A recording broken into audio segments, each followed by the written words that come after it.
What to start off with? Well, here's what I know about Dominik Szoboszlai. Dave O'Cop has said he's done the lean, i.e. meaning he's taken his photos with the shirt. You would assume that that means he's also done his media stuff. Now, we believe the medical's gone just tickety-boo and there's no issues there. So I would expect the club are just biding their time now to make the announcement. And Dominik Szoboszlai, of course, is going to be a great addition. Now, I've seen a few messages sent to me, actually. Sorry, I was going to say I've seen, but I've had a few messages sent to me from people saying there's a lot of talk that maybe, you've overpaid for Szoboszlai. And I messaged back going, who's the talk from? Rival fans. Enough said. Look, I understand that a lot of people might not know all that much about Dominik Szoboszlai. Some people, of course, will. Some people won't. But let me just make one thing very, very, very, very clear. If you were trying to say that Dominik Szoboszlai to Liverpool will be a failure, but Mason Mount to Manchester United is a stroke of genius, you've lost the plot. Mount is a good signing for United. I'm not a hater. I can admit that. Like I said, he would have been okay at Liverpool. But don't just go writing off our boys because you think your shit doesn't stink. Dominik Szoboszlai is going to be absolutely fantastic at Liverpool. He will be our Kevin De Bruyne, and I'm not going to stop saying that because I know I'm absolutely true.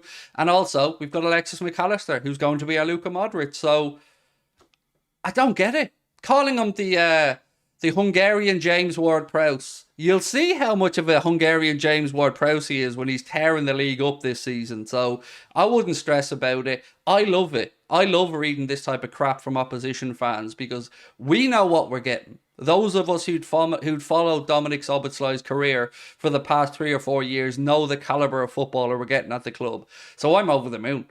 I want to again congratulate the club, the owners, Jurgen, Dave Fallows, the rest of the recruitment team, Hunter, everybody involved. George, of course. Brilliant piece of business. And if we can push through with the Kefren Thuram stuff, which Liverpool are really pushing hard for, it could be absolutely glorious. And if we can get Thuram and keep him out of the clutches of Newcastle, well, that's even better. So, over to you guys. Let me know how you're feeling right now. Newcastle will hate us. Everybody hates us. We're used to everybody hating us. That's all right. We'll just bask in the glory. Craig said KDB. Yeah, I did. I've been saying it for a while. And look, you don't need to take my word for it. Manchester City were looking at him for a while with a view to him actually being the Kevin De Bruyne long-term successor. So it's not just me making stuff up. Although I do talk a lot of bollocks a lot of the time, let's be honest. What number shirt do you think Dominik will take? 8 or 23? Maybe Thuram take the 8 and Dominik Szoboszlai take the 23? I think the 23 would suit him better. I don't know about you guys. To me, the 23 would be a belter of a shirt for him to take. And now, as I said, he has left the AXA training facility. Now, that could mean anything. That could mean that everything's finished and he's going back and he's flying back over to Hungary or wherever, or he's going to collect his few bits and pieces before he comes back, or he's off on his jollies, whatever. But it does look like everything is pretty good. And I'm over the moon. Genuinely over the moon. Could mean he'd failed the medical. Well, I've literally just told you he hasn't failed the medical. And this much I know. But Jesus, is that where you're going to, Matthew? Could mean he's failed the medical. Well, firstly, only part of the medical will be done at the AXA training facility. Liverpool either use the Spire Hospital, in Liverpool for part of it, or like McAllister, they brought up to Manchester to have part of their medical done. So I honestly don't know which hospital this one was done in. Do you think Liverpool letting so many players leave on a free is causing our limited spending to a degree? At this moment in time, Slushinator, I can't even throw out the phrase limited spending because, in all honesty, I'm happy with what we're doing so far. I did have many rants on here, and I'm sure I'll have many in the future, but I can't complain. Dominik Szoboszlai and Alexis McAllister with the possibility of Kefren Thuram is an incredible rebuild. To me, that is brilliant. I've no complaints about that. You're talking about maybe 137 million in outlay for those three. And if you look, Declan Rice going for 105 million, I'm not saying Rice isn't a good player. I think Arsenal have got themselves a very good footballer. But we've got an incredible value if we can get Thuram over the line for around the 40 million mark. So, for me, well, what we've got done, Szoboszlai for 61, 62, the release clause was 70 million euro, and then Alexis McAllister, it's fucking brilliant. It just truly is brilliant. I can almost guarantee Dominik will be a big part of the reason we win the Europa League next season, said Luke. Look, if you've seen this kid, or even if you've watched the compilation, you know the range that's in his game. He can start attacks, he can finish attacks, he can thread balls through, he can shoot from distance, he can cross, he can take set pieces. This kid is a bundle of energy. He will buy into the pressing that Jurgen Klopp will want him to do. It's just a brilliant piece of business. It really, really is. And people who think we've overpaid, they just don't know the player, in my opinion, because it's either that or you're just hating. Like, look at the difference. Newcastle signed Sandro Tonali. And everybody from most fan bases went, fair play, good signing, nothing wrong with it, fair price. And that was the consensus. But we do something that, let's be honest, is fair play. And it's just hate. It's just people just going, oh, he'll flop. He's hyped up. If he went to City or he went to United, people would have a very different tune. So let them hate. Dominik Szoboszlai is going to tear this league up, and I cannot wait to see it. From what I've read today, the whole package for Dominik Szoboszlai, including fees and all that stuff, wages, will come in at about £100 million. Meaning, if it's a 5-year contract, he'll cost us about £20 million a season, spread over those 5 years, amortised on Liverpool's balance sheet. If you look at Mason Mount, and the amount he's gone to United for, 55-60 million, and then you look at his wages, rumoured to be between 250 and 300 grand a week, you're looking at somebody who could cost Manchester United about 10 million a season more, amortised across their balance sheet. And I don't know about you guys, but I feel like we got a far better deal there. Imagine Liverpool signed Mason Mount and we heard he was on 300 grand a week, or 250, potentially leading to 300 grand a week. That's lunacy. So I think United have overpaid. I think he'll do well. I do. I think he'll do well. And I think Erik ten Hag will get more out of him than he had at Chelsea last year. But it is a lot of money, in my opinion. And I want to link this back to the thread about why Mason Mount chose United over Liverpool. It isn't just because of footballing matters. It is because his representatives feel like they can build him into basically David Beckham Mark II. I think they're deluded, but I'd love to know what you guys think on it. So look, here's a question for you guys. If we brought in Thuram, how do you think we line up on the first day of the season? I don't think you're going to see the 3 new midfielders on the first day of the season playing, which is why I'm interested to ask you guys how you think we line up on the first day of the season. The back 4, I think, explains itself. I think you don't need me to go through the back 4.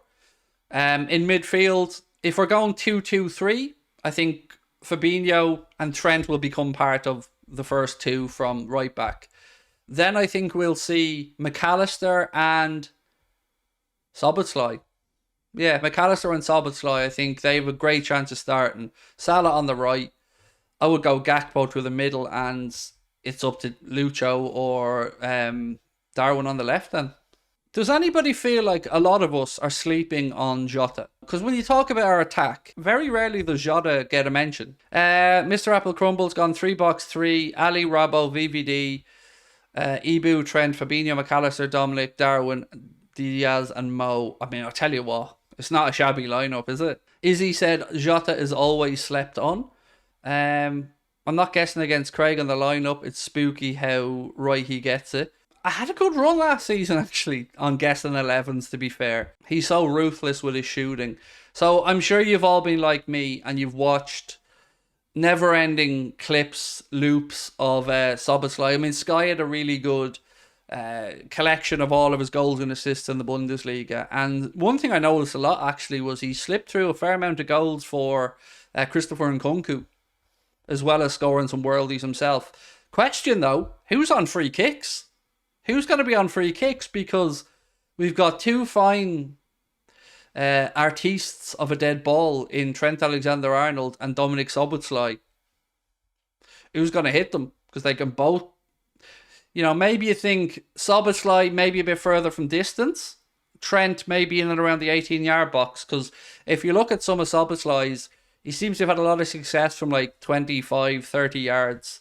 So maybe that'll be the case. Maybe it'll be Dominic a little bit further out and Trent as we get a bit closer. But either way, again, 2 great proponents of a dead ball and 2 great assist merchants. So most of you guys think Trent on the free kicks. And look, it's hard to go against that when you've seen some of the great goals Trent has scored. I mean, the one he scored with that roll back from Mohamed Salah, which I guess doesn't technically count as a free kick, but that was a great strike as well. And yes, Alexis can hit them as well, Gumi, you're right. As well as LFC fan, as well as Foot Salah. We're never losing another penalty shootout again. Yes, agreed, Mike, agreed. We have definitely got a great collection of penalty takers, as well as, of course, the best, if not the joint best goalkeeper in the world. Check out the poll. So where do we think Liverpool will finish this season? I'm going to have a little vote on this one. I'm trying to be like measure my expectations and not just run away with myself with the idea of the window that we're having. But yeah, I'm going to vote runners up. Because I find it hard to think, unless Manchester City stumble at the start of the season, I find it very difficult to believe that Manchester City won't win the league again, unfortunately. But do you know what I'd love? I'd love City to shit the bed and imagine us and Arsenal in a title race. Or us, United and Arsenal. City just have a bit of an off season. I'd love a multi-team title race. E-Shot, 1989. So I think with Arsenal spending big already and look like they'll still do more, you seem to be spending the way you need to. Chelsea have a decent manager in place, so they could do a little something. And City being City, I think we're in for a fantastic season. Newcastle too could be one of the best seasons ever. Yes, the business Arsenal have conducted has been really good. You can look at it from the point of view of the fee for Rice, but you just got to ask yourself, is Rice going to improve their midfield? And the answer is yes. You add Kai Havertz into that mix, again, a player that Chelsea just really didn't know how to utilise properly. He's not a centre forward, he's a second forward. So having him alongside Gabriel Jesus or somebody else, again, I think that'll be very good for Arsenal. Yuri and Timber, a promising centre-back, and I think, again, a good piece of business. You look at Spurs, they've brought in Maddison. Again, he will improve them a bit. They'll do some more business. They look like they're about to let go of... Who's the guy that they brought in from Villarreal? The guy who was at Bournemouth. Can't remember his name now off the top of my head. He looks like he's going to be moved on. United have got Mount in. They're looking for a centre-back and a striker. Chelsea... Who knows where they're going with the business. It's going to be a really tough league. And it's going to be competitive. But look, can't complain. Our business has been very good. Do you think we could see City have a drop-off season with potentially key players leaving? I think a lot will depend on the De Bruyne situation with Manchester City. Because they just are not the same team without De Bruyne. Rodri is incredible midfielder. And they have some great players. And Grealish progressed this season as well. And you'll see, obviously, a lot more from Julian Alvarez, but I think you can't underplay that De Bruyne situation. I don't know how long that hamstring will keep him out for, but even at that, Father Time is catching up with him. So, let's wait and see. Craig, if we win the league, will you gritty with your tits out? Deal, mate, because I plan on being a bit skinnier by the time we win the league next season. So, yes, deal. I don't know what a gritty is, but... Sure.